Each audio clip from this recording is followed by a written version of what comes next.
Hebrews chapter 12, verse 15, ingatan ninyong huwag tumalikod ang sinuman. Di ba? Kasi nga, yung kimkim na yan ang magbibigat sa iyo na parang matadala ka na. Ayoko na. Bakit? Kasi boss pa rin kapag natin ito, kumukulo ng dugo ko. Kapag nag-pricing ka, hallelujah, best ako, amen. Eh sumigaw siya, amen. Visit ang dugo. Ang dami marinig, boses pa niya. Diba? Nasira yung amen, uwi ka tuloy. Tapos yung pre-ready, hindi. Eh, magkabuwi. Nakaka-Indian na. Ang dami kami mag-iing na marinig. Ito yung patalagang tao na yun. Hindi na dyan ang salita na kikin-queen. Kabisado pati boses. Kabisado pati boses. Away pa lang eh. Sa'yo na. Di ba? Ganun kasi ang kimkim. Malalim yan eh. Kasi malalim yan eh. Yung kimkim, malalim nga eh. Yung asawa ko, nagkimkim lang lahat sa akin. Malayo pa lang. Mula ulong gata ng paka niyan. Hindi kumikinuwi, pero kung tumiting, para papatay. Oo! Bisaya kasi yun eh. Kagaling na yun. Kagaling na yun. Nagpati ako na po, Ilocano. Ang Ilocano kasi tahimik lang eh. Bait lang. Ang mga Ilocano mabait talaga. Nakita mo ulit. Hindi ko maniwala.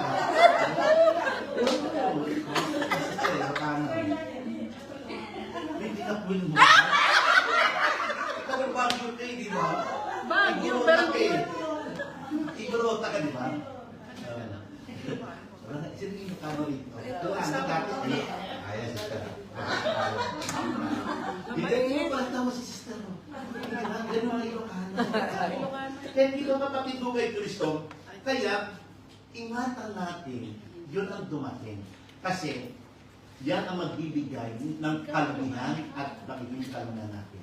Lalo ka sa sama ng loob, papunta pa sa mabigat na karamdaman. Eh dapat, lahat ng mga bagay ay pinalalakas na lang natin. Lahat ng bagay ay tinatanggap na lang natin. Ang importante, ikaw ang gumawa ng tama, hindi ikaw ang gumawa ng mali. Amen. Yun ang tanda natin. Basta tamang ginagawa mo, hindi ka nagiging dahilan para magkaroon ka ng mga bagay, anumang sumasamula sa puso natin. But natural ko. Kasi, hindi ba, kapag dumating sa buhay natin yung ganong sitwasyon, ay talagang magagalit eh. Kaya sa misis ko, gusto ko magalit, hindi ko magawa eh. Kasi mas takot ako sa galit niya eh. Hindi siya takot sa galit ko eh. Ako takot sa galit niya. Kaya hindi ko magawang magalit. Kinikimkim ko na lang. May pagdating ako eh. Kumain ka na? Sabi siya, kumain ka na? Sasaulak ko. Oh, tapos na. Nasalta mo siya. Ay, salamat. Durin mo yun? Wala mo lang ka-care-care. Ay, salamat. Hindi ba? Ay, salamat. Pero, ay, naisip ko, bakit ko kinakailangan mag-kimkim? Kasi, anytime, isa sa amin pwedeng mawala. Diba? Dapat i-bring namin ang buhay namin. Kahit gano'n siya, dapat mahalin ko pa rin. Kahit gano'n ginagawa niya, dapat i-enjoy ko na lang. Kaya mula nun, i-enjoy ko na lang. Uy, meron bigay sa akin. Tara ito pa mo. Anak na?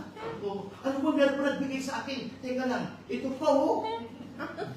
Bakit ang dami yata? Naipon ito eh. Pero di ko ginaraw, inipon ko kasi gusto ko isurprise ng malaki. Wala naman, nagbago. Hindi na ako hinahanapan. At kapag binigyan ko na siya ng para sa kanya, sabi ito, yung kalati, sa'yo yan. Pinagdagang pala, gantihan mo ng kabutihan ang anuman mga bagay na hindi mo nagugustuhan na ginagawa sa'yo. Huwag kang mag-kimkim. Amen. Wala noon, nag-enjoy ako. Oo, kasi meron ng mali. Kaya, lagi bigyan ng bigay. Kahit wala nagbibigay, yung binag sa akin, umari.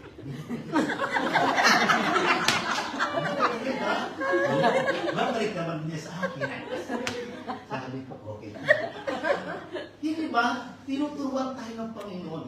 Pero kapag naggalit ka, nagmatampuhin ka, nagmarupok ka, nagkikimkim ka, hindi ka matututo. natututo. Galit lang din. Parang gusto ko na nga, ayoko nga sa bagay ito, bista-bista ko eh. Kaya nasa ko, bista-bista ko eh. Sumagot siya, kanino? Doon sa ano ba? Nakakabulisip eh. Alam mo ba paano ginawa sa... ano ba? Kahit walang kwento, pakwento ako eh. So, yun na nagagawa ng Kim. Pagsisinungaling ka pa. Hindi ba? At pangatlo, kapatid ko kay Kristo, yung salitang yung matigas ang puso. Matigas ang puso. So, ang lahat ng ito ay nauuwi sa emotional. Nauuwi sa, yan yung ating mga tinatawag na kapatid ko kay Kristo, na tinatawag natin na human nature. Yung marupok, emotional, madaling masaktan, ma-pride, makasarili, mapagtanim ng sama ng loob. Ito yung human nature natin. Kaya nga kung ang buhay natin ay merong human nature, bakit sa isang araw, kung ito mangingibabaw sa atin, bakit sa isang araw tamad ka na, pagod ka na, wala ka ng gana, wala ka ng buhay, napipilitan ka na lang. Kasi iniisip mo, kawawa naman sila, sige na lang, makatulong man sa kanila, hindi na sa Diyos ang ginagawa. Kasi yun ang pumapasok, dala ng pressure ng human nature. Kung yan ang human nature, yan kapatid ang unos natin. Dapat lagpasan natin yan. Labanan natin yan. Daigin natin ang mga bagay na yan. Kaya, ano uring pamumuhay sa pananampalataya ang dapat natin tahakin upang manatili tayong nasa ibabaw ng bawat unos na dumating sa ating buhay? Anong dapat natin gawin? Hindi natin pwedeng tapusin ito kaya hanggang alas 10 lang. Yung ating sinabi, introduction lang yun. Kaya may apat na dapat gawin. Ano? Una, the call in the midst of the storm. Pangalawa, the Christ-centered step. Pangatlo, the committed follower. Pangapat, the Christ who holds you. Tatalakayin natin ito, gagawin natin series ang topic natin, development unshakable faith. Para hindi tayo maging unshakable, anong una? Ang tawag sa gitna ng bagyo. Pangalawa, ang hakbang na makasandig o Christ-centered step. And third, the committed followers, and fourth, the Christ who holds you.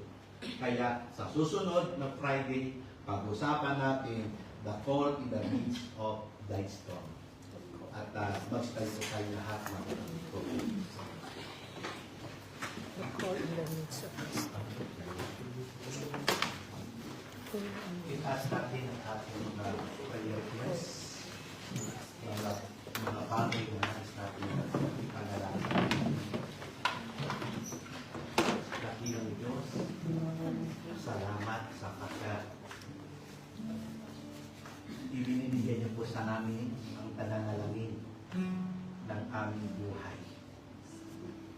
Kaya, inimudulog namin sa iyo, Diyos, ang mga bagay na di namin kayang malubi, ang mga bagay na di namin kayang harapin. Kaya kami sa inyo malapit. Tulungan niyo po kami na bigay niyo kami ng karunungan. Malupit namin ang unos, ang anumang kinakatakutan namin. Pagtuloy niyo po kami, Panginoon, pangibabawan, at ikaw ang Diyos ang laging mamuna. Kapatid lahat tayong unos, kanya-kanya tayo kinakaharap. Ngayon, sabihin mo sa Diyos kung ano ang kinakaharap mo. At sa oras na ito, tutugunin ng Diyos upang tayo ay pagkakuhan. Patuloy ka manalangin sa Panginoon.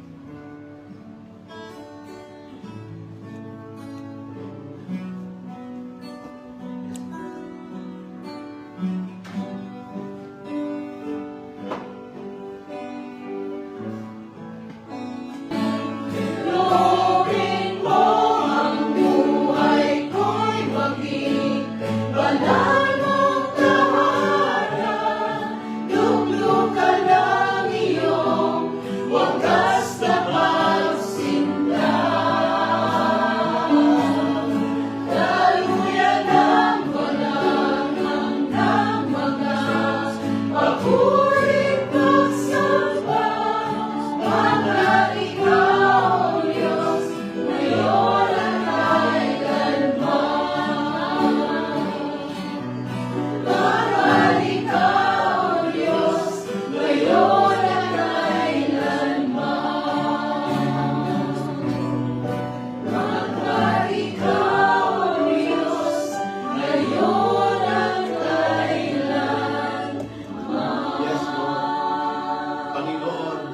upang mapagtagumpayan namin ang human nature na siyang laging dahilan ng unos ng buhay.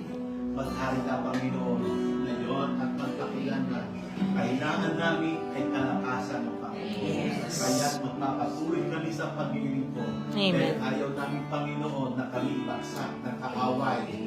Hindi na lang kami, Panginoon, sa isang unos, hindi para mapagsakin, kundi para pagkatumpahin. Amen. Kaya Lord, at titiwala kami lahat ng anumang unos ng ating mga kapatid na tinaraanan nila, karamdaman, problema, anuman pa o Diyos na bigatan, pinansya ng pangailangan, trabaho, Panginoon, in the mighty name of Jesus, aming inaangkin, aming Panginoon ito, kaya idinadalangin na ipagkalungsyon sa oras na ito, Amen. ang bawat nakatagumpayan ng mundo sa pagkakaroon namin na kami ay magtatagumpay. Alam namin na kami, Panginoon, ay magpapatuloy sapagkat Ikaw ang Diyos ang tumawag sa amin upang lumakad sa ibabaw ng tubig Amen. ng katagumpayan. Kaya lahat ng ito, ang aming samang dalangin, ay amin ang inaangkin ng katagumpayan sa labi ng pangalan ng aming Ibalso Kristo.